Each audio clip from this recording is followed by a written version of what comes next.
눈치가 빠르신 분들은 오늘 제목이 무엇인 줄 말씀을 읽다가 깨달으셨을 줄 압니다. 네, 눈치가 다 없으시네요.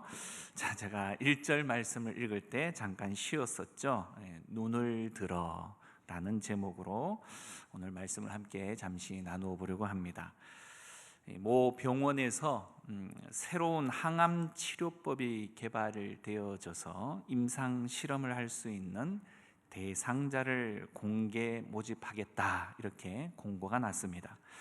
놀랍게도 그 결과 2,000명의 지원자들이 쇄도를 해서 병원 측이 아주 곤욕을 치렀다라고 합니다.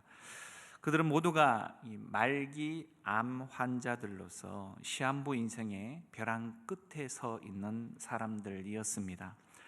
아직까지 그 효과가 의학적으로 판명되지도 않았고, 또 그로 인해서 부작용이 어떻게 발생할지도 알 수 없는 상황, 그리고 상태가 더 악화될 수도 있는 그런 위험성마저도 있었음에도 불구하고 지푸라기라도 잡는 심정으로 불확실한 그 치료법의 실험 대상자가 되겠노라라고 몰려들었던 것입니다. 어떻습니까? 그만큼 삶에 대한 강한 의지의 표현이 그들에게 있었던 것이고, 또 반대급부로 죽음에 대한 두려움이 그들 가운데 있었을 것입니다. 오늘 이와 같은 처지에 놓인 또 한 분을 우리는 성경을 통해서 만나게 되죠. 주님, 그분이십니다. 지금 죽음을 목전에 두고 계시고, 또 십자가에 못 박혀 처참하게 찢어져 죽어야 하심을 자신 스스로가 이미 너무나 잘 알고 계셨죠. 그 끔찍한 죽음이 지금 코앞으로 다가와 있었던 것입니다. 살기 위해서 이 암 환자들과 마찬가지로 지푸라기라도 잡아야 할 때가 바로 그때였지만, 초를 다투는 그 긴박한 순간에 우리 주님께서는 오히려 제자들을 위로하고 또 격려하시면서 놀랍게 이런 말씀을 나누셨습니다. 요한복음 16장 33절에 세상에서는 너희가 환난을 당하나 담대하라, 내가 세상을 이기었노라 라고 말씀하십니다. 물론 주님도 아버지 하나님과의 그 극심한 단절을 경험해야만 하는 이 죽음에 대한 고통의 잔을 피하고 싶으셨을 것입니다. 그 무게가 너무 무겁고 또 잔혹하기에 인간의 육체를 입으신 주님도 그러셨다라는 거죠.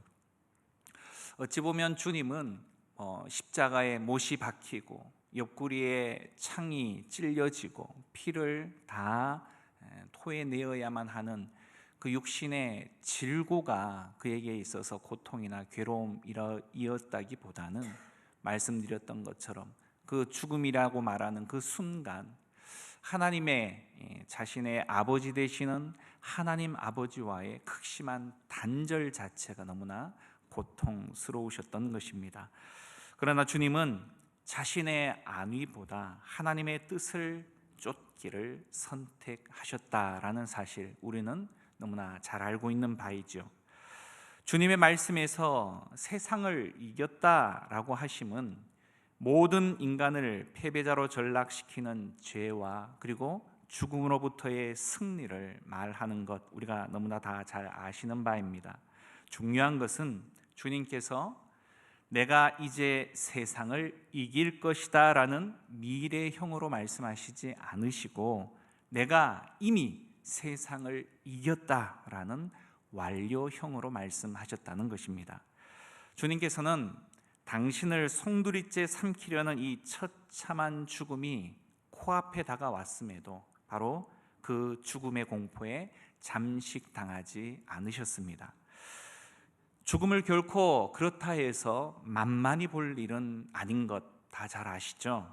자칫 머리로만 이해한 교리를 가지고 죽음으로 인한 말할 수 없는 고통 속에 있는 이들을 더 깊은 수렁으로 밀어넣는 아주 못된 행위들을 바로 그리스도인이라는 이름, 그리고 더군다나 믿음이 좋다라고 하는 이들이 너무나 쉽게 저지르는 행동이다라는 사실 또한 우리는 너무나 잘 알고 있습니다. 죽음을 대하는 우리의 마음은 겸허할 필요가 있습니다. 인생의 연약함을 인정하고, 그리고 인생의 이 생명의 주권은 오직 하나님께만 있음을 시인해야 하는 것이죠. 더불어 이 땅의 생이 다가 아니라 믿음의 사람들에게 부활과 함께 하나님의 나라가 예비되어져 있음을 기억해야 하는 것, 그것이 바로 죽음의 참된 의미일 것입니다. 오늘 우리는 육신을 입으셨던 주님께서 그렇다면 어떻게 이 죽음의 고통에 대하셨는지를 살펴보면서 이 죽음에 대한 좀 깊은 성찰과 더불어 마땅한 자세를 좀 배울 필요가 있을 줄 압니다. 요한복음 우리가 읽었던 17장은 주님께서 죽음의 목전에서 하나님 아버지께 드렸던 기도의 내용들을 포함한 부분입니다. 예수께서 이 말씀을 하시고 눈을 들어 하늘을 우러러 가라사대, 이렇게 말씀하시죠. 본문에서 들었다, 눈을 들었다라는 이 단어는 더 정확하게 표현을 하자면 들어 올렸다라는 말입니다. 주님께서 눈을 들어 올리셨는데요, 어디를 향해서죠? 하늘을 향해서죠. 하나님을 향해서 눈을 들어 올렸다. 느낌이 좀 다르죠? 이 한국어가 참 재미있는 것 같습니다. 눈을 들었다와 들어 올렸다는 좀 어감이 다른 것 같죠? 주님께서는 틈이 날 때마다 눈을 들어 올리셔서 하나님을 바라보셨다는 것입니다. 바쁜 세상을 살아가다 보면 어떻습니까? 하루에 한 차례도 우리는 하늘 한번 올려다볼 기회를 얻지 못할 때가 얼마나 많이 있습니까? 비슷하게 우리는 분주한 일상으로 인해서 단 하루에 5분도 하나님을 찾지 못하는 일이 또한 얼마나 많이 있습니까? 나의 힘, 나의 능력, 나의 지혜, 기존의 습관, 기존에 해왔던 방식으로의 삶을 살아가다 보면 굳이 하나님의 도우심이 필요하지 않는 것처럼 보일 때가 있다는 것입니다. 그러다가 우리는 내가 생각지도 못하는 일, 예상 밖의 일을 만나고 나의 한계 앞에서 나의 두 손 두 발을 다 들고 하나님께 울부짖으며 나오게 되어지는 것이죠. 그래서 목회자 입장에 있어서는 참 새벽 예배가 쉽지 않은 예배 아닙니까? 어느 날 갑자기 보이지 않던 분이 새벽 예배 자리에 앉아 있으면 왠지 목회자로서는 기뻐해야 하는데 불안합니다. 왜 그렇죠? 무슨 일이 생겼구나, 이렇게 되는 겁니다. 그러다가 그 일들이 잘 마무리가 되어지면 더 열심히 나와야 되는데 이 일이 해결되는 즉시 얼굴이 코빼기도 안 보입니다. 정확하게 말해서 우리는 그러한 방식으로 하나님께서 어렵고 예상 밖의 생각지도 못하는 일들을 통해서 우리를 부르시고 계신다라는 사인을 우리가 깨달아 알아야 한다라는 것이죠. 평소에 워낙 하나님을 찾지 않은 경우들이 많기 때문일 수도 있다는 것입니다. 그러나 우리 주님은 우리와 다르셨습니다. 그분 스스로가 하나님이셨음에도 그분은 하나님 아버지를 찾으셨습니다. 청각장애를 가진 자를 고치실 때도, 죽은 지 나흘이나 되어서 시체가 무덤 속에서 썩어가고 있던 나사로를 살릴 때도 먼저 우리 주님은 눈을 들어 하나님을 찾았습니다. 주님께서는 지금 죽음을 목전에 둔 가장 결정적인 이 순간에도 또다시 눈을 들어 하나님을 우러러보고 계십니다.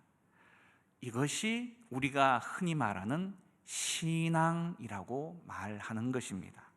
다시 말해 신앙이 무엇이냐라고 말할 때 그 신앙은 우리의 눈을 들어 하나님을 바라보는 것입니다.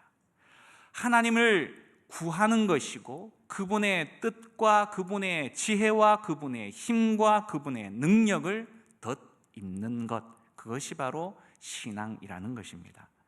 눈을 들어 올려 그래서 하나님을 바라보는 자만이 그 사람은 끝까지 겸손한 그리스도인이 될 수가 있는 것입니다. 한번 중요한 말씀이기 때문에 자막에 나오지 않습니다. 성경을 한번 찾아볼까요? 구약 성경 이사야 46장입니다. 요즘 워낙 미디어가 잘 되어져 있어서 내가 하는 수고 없이도 그냥 다 알아서 해주니까 이 말씀을 잘 찾지 않는 경향이 있어서 오늘은 따로 부탁하지 않고 한번 성경을 찾아보도록 합니다. 이사야 46장 3절과 4절 두 절의 말씀입니다. 이사야 46장 3절과 4절, 하나님께서는 친히 이렇게 말씀하시죠. 같은 목소리로 중간부터 3절 배에서부터 태어남으로부터 라는 단어를 눈으로 찾으시고 그 부분부터 읽어 내려가도록 합니다. 시작. 배에서 태어남으로부터 내게 안겼고 태에서 남으로부터 내게 업힌 너희여, 너희가 노년에 이르기까지 내가 그리하겠고 백발이 되기까지 내가 너희를 품을 것이라. 내가 지었은즉 내가 업을 것이요 내가 품고 구하여 내리라. 아멘. 어떻습니까? 마치 하나님께서 어미가 그 자식에게 그러하듯 우리를 품고 계시고 안고 계시다라는 말씀이죠. 하나님께서는 하늘 저 높은 곳에 계시는 분으로만 말씀하고 계시지 않고 바로 내 곁에서 나와 함께 하고 계신다라는 뜻입니다. 이와 같은 하나님의 고백은 헤아릴 수 없을 정도로 성경에 많이 기록되어져 있습니다. 그럼에도 인생도 아닌 주님께서 왜 매번마다 눈을 들어 올려 하나님을 우러러 쳐다보셔야만 하셨을까요? 이것은요, 주님께서 하나님에 대해 언제나 스스로가 낮은 위치에 거하고 계셨음을 의미합니다. 그분은 끝까지 하나님의 말씀에 순종하는 겸손함을 보이셨다라는 거예요. 사실상 이 겸손은 말하기는 굉장히 쉬운 단어입니다. 그러나 지켜내기가 너무나 어려운 것 중에 하나가 바로 이 겸손이라는 단어인 것 같습니다. 겸손해야 합니다. 이렇게 입 밖으로 말이 나가는 그 순간 이미 우리는 자칫 겸손과는 정반대의 위치에 교만의 자리에 서게 되는 경우들이 너무 흔하기 때문입니다. 교만한 자가 겸손을 외치는 그 꼴사나운 모습을 보는 것만으로도 너무 구역질 나는 일 아니겠습니까? 그러다 보니 더욱 이 자리가 조심스럽습니다. 겸손을 나타내는 어원은 흙에서 왔습니다. 흙. 다시 말해 겸손이란 내가 흙입니다 라고 고백하는 거예요. 흙의 자리가 어디입니까? 흙의 자리는 어디까지나 사람의 발 아래죠. 사람의 머리 위에 앉으려고 하는 흙, 사람의 눈 앞에서 사람과 마주 보려고 하는 흙은 이미 흙이 아닙니다. 하나님과 흙인 우리의 관계도 마찬가지죠. 하나님께서 우리를 너무너무 사랑하셔서 우리 곁에 계시고 우리를 품고 안고 계신다 할지라도 흙인 존재인 우리가 마땅히 있어야 할 자리, 지켜야 할 자리는 항상 그분의 발 아래임을 잊지 말아야 합니다. 경고망동해서는 안 된다는 이야기입니다. 하나님께서 우리를 아무리 높여주셔도 우리가 하나님을 내려다 보려 해서는 안 된다는 거예요. 하나님을 이용하거나 좌지우지해서 하려고 해서는 안 된다는 겁니다. 하나님을 도구 삼으려 해서는 안 된다는 거예요. 우리는 언제나 우리의 눈을 들어 올려 하나님을 우러러 보는 자들이 되어져야 합니다. 이게 바로 겸손이라는 겁니다. 눈을 들어 올려 하나님을 우러러 보는 자만이 어떤 상황 가운데에서도 자기 삶을 온전히 하나님께 맡길 수가 있습니다. 성경 한 구절 더 찾아볼까요? 이번에는 시편입니다. 시편 121편입니다.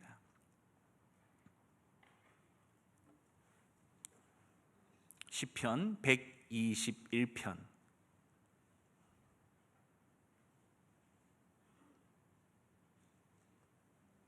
다 찾으셨나요? 네. 1절은 이렇게 시작을 합니다. 내가 산을 향하여 눈을 들리라. 나의 도움이 어디서 올까? 시인은 지금 땅만 내려다보면서 말할 수 없는 절망과 탄식 가운데 빠져 있습니다. 땅만 내려다보고서야 무슨 소망을 얻을 수 있겠습니까? 참된 소망은 어떤 경우에도 땅으로부터, 아래로부터서는 오지 않습니다. 나의 도움이 어디서 올꼬? 탄식하던 시인은 문득 이 자신의 시선을 들어서 어떻게 해요? 하늘을 향해, 산을 향해 들어 올립니다. 그 순간 시인은 놀라운 고백을 하게 되죠. 2절 뭐라고 이야기합니까? 나의 도움이 천지를 지으신 여호와에게서로다. 눈을 들어 올리는 그 순간 천지를 창조하신 하나님을 보게 되었다라는 겁니다. 그분이 나와 함께 하고 계심을 깨닫게 되어진 것이죠. 그 순간 탄식으로 시작되어졌던 시인의 그 고백은 극적으로 이렇게 반전이 되어집니다. 3절부터 8절까지 우리 함께 교독해 보십니다. 제가 먼저 3절 읽습니다. 여호와께서 너를 실족하지 아니하게 하시며 너를 지키시는 이가 졸지 아니하시리로다.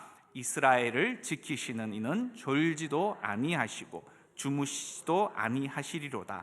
여호와는 너를 지키시는 이시라. 여호와께서 내 오른쪽에서 내 그늘이 되시나니 낮의 해가 너를 상하게 하지 아니하며 밤의 달도 너를 해치지 아니하리로다. 여호와께서 너를 지켜 모든 환난을 면하게 하시며 또 내 영혼을 지키시리로다. 여호와께서 너의 출입을 지금부터 영원까지 지키시리로다. 아멘. 처음의 절망과 탄식의 이 분위기는 완전히 사라지고 영원토록 자신의 삶을 하나님께 맡기는 승리의 노래로 끝마치고 있다는 겁니다. 전능하신 하나님께서 나와 함께 하시는 그 이상 내 삶의 결과를 책임져 주실 것임을 이 시인은 확신했던 것이죠. 눈을 들어 올리는 그 순간, 처참한 죽음이 주님을 덮치려는 그 결정적인 순간, 주님 또한 눈을 들어 하나님을 우러러 보셨습니다. 그리고 그분은 주저없이 죽음의 길로 걸어 나아가셨습니다. 눈을 들어 하나님을 우러러 보는 자만이 이렇듯 모든 상황에서 주저없이 하나님께 자신의 삶을 의탁할 수 있게 되어지는 것이죠. 그래서 소망과 확신은 언제나 땅에서가 아니라 하늘에서부터, 위에서부터 온다는 사실입니다. 눈을 들어 하나님을 우러러 보는 자만이 또한 나에게 주어진 일의 중요성을 놓치지 않을 수가 있습니다. 세상에 태어난 자는 사실 모두가 죽죠. 그래서 매일 수없는 자들이 죽어가는 이 땅에 그렇다 보니 특별한 죽음이란 별로 없는 줄 압니다. 주님은 로마 제국 한복판에서 죽은 것도 아닌 변방에서 죽었습니다. 그날 현장에서 강도들도 함께 죽었습니다. 결코 특별할 수 없는 죽음처럼 보였다라는 겁니다. 그러나 주님께서는 눈을 들어 하나님을 우러러 보셨고 당신의 육체를 제물 삼아서 그 조그마한 죽음이 온 인류를 구원하는 하나님의 대역사를 일구어 내셨던 것입니다. 눈을 들어 하나님을 바라보는 자만 지금 주어진 일의 중요성을 놓치지 않을 수 있다는 겁니다. 인간의 눈에 하찮게 보이는 일을 통해서 하나님께서는 가장 위대한 역사를 일구어 낸다는 사실, 그것은 하나님을 아는 자만이 아는 내용입니다. 하나님께서 나를 이곳에 보내신 이상 이 일이 마무리가 되어지고 아무리 하찮고 보잘것없어 보여도 하나님께서 이 일을 통해서 반드시 위대한 역사를 이루어 내실 것임을 하나님을 아는 자는 아는 것입니다. 그리고 이것을 믿음으로 받아들이는 것입니다. 우리의 사명, 우리의 책임에서 어떻습니까? 우리는 얼마나 자유롭고 싶고 포기하고 싶은 갈망들이 얼마나 많이 있습니까? 저는 요즘 어떤 한 분과 상담을 하고 있는데 그분은 만날 때마다 죽고 싶어 하십니다. 삶의 그 무게가 너무 무거워서 매일같이 포기하고 싶고 그 자리를 도망가고 싶고 그냥 높은 고층 아파트 옥상에 올라가서 자신의 몸을 그냥 던져버리고 싶은 그런 마음들이 끊임없이 일고 있다라고 고백을 합니다. 어떻습니까? 이 자리에 계신 여러분들도 지나왔던 인생의 모습들을 가만히 생각해 보면 그런 일들, 그런 고통들, 그런 삶의 자리들을 얼마나 많이 지나쳐 오셨습니까? 그러나 그 모든 과정을 어찌되었건 견디시고 또 극복하시고 또 지나오셔서 지금 이 자리에 계신 것 아니겠습니까? 때로 우리의 생명까지도 쉬버려서라도 이 고통, 이 처참에서 벗어나고 싶은 이들이 지금 우리 주변에는 너무나 많이 있다라는 사실입니다. 하지만 우리가 그 순간에도 우리의 눈을 들어 하늘을 우러러 볼 때 우리의 삶, 우리의 자리, 우리의 책임의 이 중요성이 얼마나 큰 것임을 우리는 깨닫게 되어지고 하나님의 도우심의 그 손길도 또한 우리가 느끼게 되어질 수 있다라는 겁니다. 당장은 잘 보이지 않죠. 당장은 잘 느껴지지가 않습니다.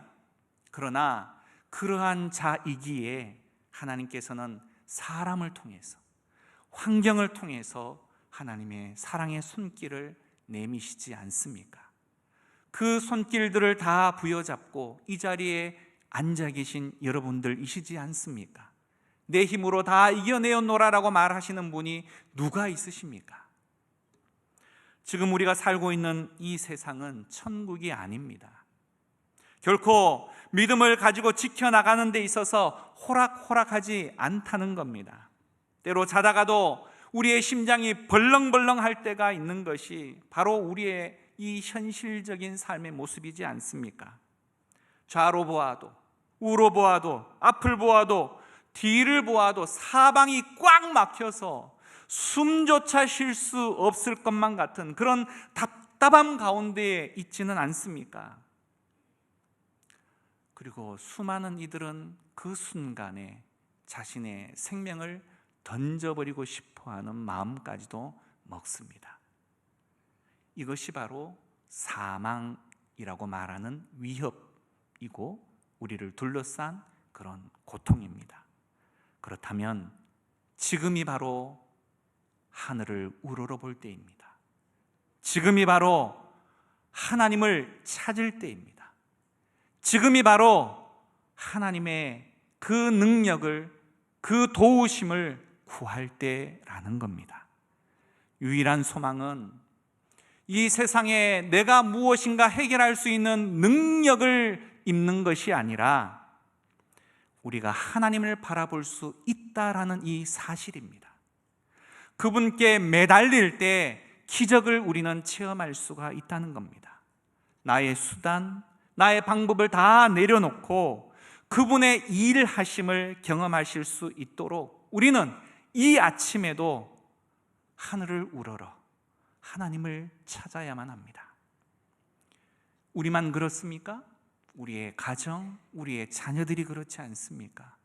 우리의 자녀들만 그렇습니까? 이 교회가 그렇지 않습니까? 이 교회만 그렇습니까?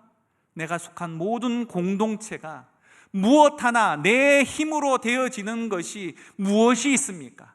모두가 다 하나님의 은혜가 필요한 것이고 하나님의 능력과 지혜가 필요한 곳곳이 아닙니까? 그런데도 왜 우리는 절망과 또 비탄에만 있느냐라는 겁니다. 하늘을 우러러 우리의 고개를 들고 나의 힘이 아닌 하나님의 능력을 덧입을 수 있는 우리 모두가 되기를 원합니다. 우리의 소망은 이 땅에 있지 않습니다. 우리의 능력은 이 땅으로부터 비롯되는 것이 아닙니다. 내 눈으로 볼 수 있는 것도 아닙니다. 오직 하나님께로만, 저 하늘로부터만 올 수 있다는 사실 다시 한번 마음속에 새기시고 하늘을 우러러 우리의 눈을 가만히 있다고 해서 올려지는 게 아니라 그랬죠. 눈을 들어 올려야 합니다. 들어서 올릴 때 비로소 하나님의 도우심을 목격할 수가 있습니다.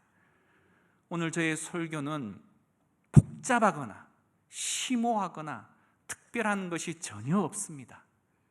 오늘 이 찬양과 함께 우리의 기도를 하나님 앞에 올리기를 원합니다. 괴로울 때 주님의 얼굴을 보라.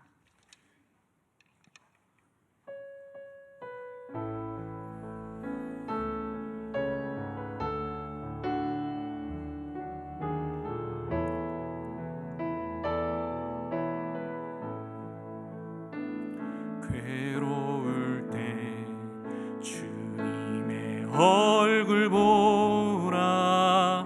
평화의 주님 바라보아라. 세상에서 시달린 친구들아, 위로의 주님 바라보아라. 눈을 들어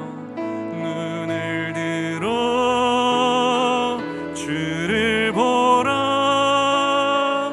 내 모든 염려 주께 맡겨라. 슬플 때에 주님의 얼굴 보라. 사랑의 주님 안식 주리라. 힘이 없고 내 마음 연약할 때 능력의 주님 바라보아라. 주의 이름 부르는 모든 자는 힘주시고 늘 지켜주시. 눈을 들어 주를 보라. 내 모든 염려 주께 맡겨라. 슬플 때에 주님의 얼굴 보라. 사랑의 주님 안식 주리. 눈을 들어 주를 보라. 내 모든 염려 주께 맡겨라. 슬플 때에 주님의 얼굴 보라.